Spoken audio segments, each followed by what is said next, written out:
Hi guys, welcome back to my channel. And so, for today is, wala lang, actually, gusto ko lang siya i-vlog. Kahit eme-eme lang yung mangyayari sa araw na to. So, it's like, again, a day in the life sa mangyayari sa araw na to.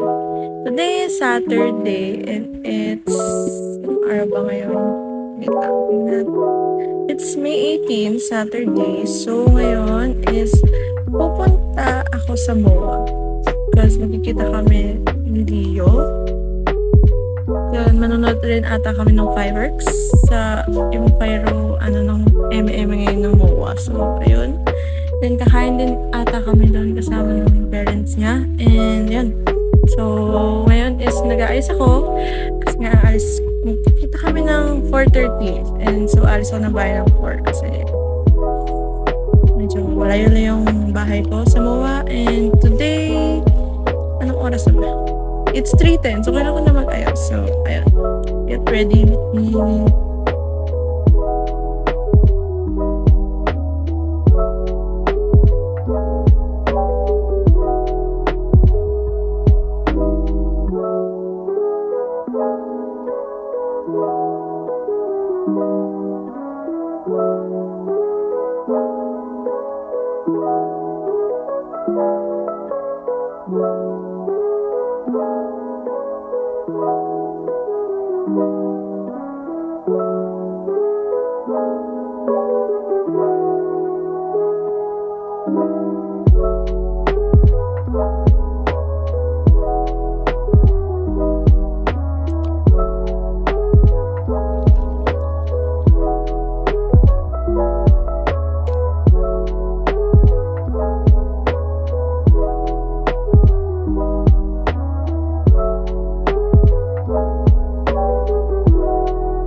Kaya mag-video call para malinaw.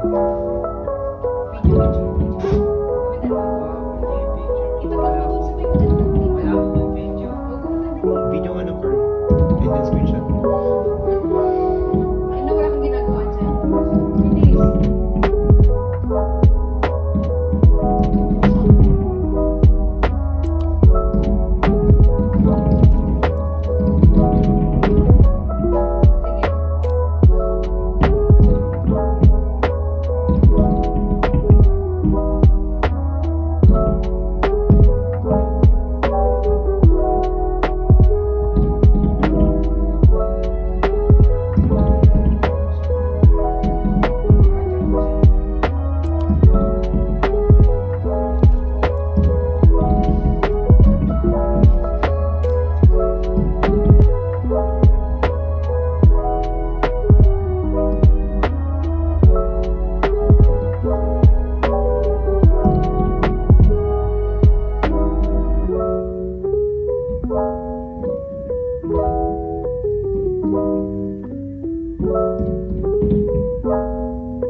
So, ayun, kakauwi ko lang and late na ako nakauwi. So, ayun.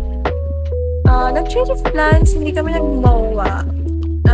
Napunta ako sa Conrad kasi nandun din yung family ni Leo. So, dun kami nanood ng fireworks na competition kanina. So, ayun, dun lang kami kumain, dun lang kami nag-stay. So, parang nag-chill lang and everything. So, ayun. So, bali, yun na yung nangyari sa araw ko.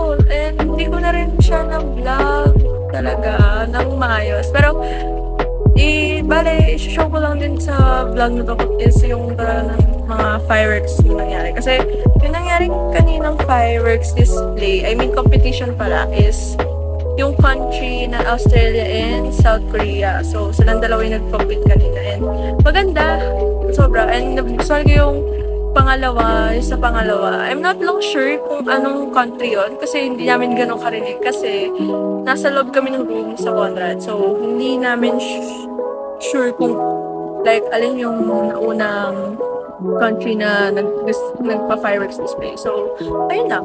Yun lang naman nangyari. And then, after naman noon, kumain kami and kumain kami ng steak is libre. Pero ayun, I enjoyed the night, of course. And,